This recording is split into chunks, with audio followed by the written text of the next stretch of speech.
This is Rava dosa, Rava othapam and Rava roast made from Rava.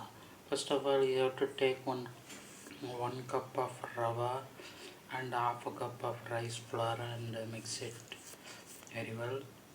And you add a required quantity of salt and cumin seed, and you cut one green chili and put inside it, and also you add curd to it, and you keep it aside for half an hour.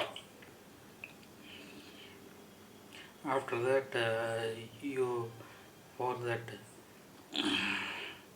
batter into a hot pan, and make the sada rava. This is sada rava dosa. This is roast.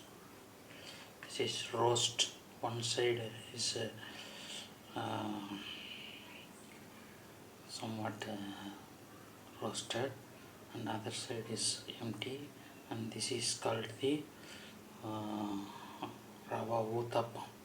So three types you can make.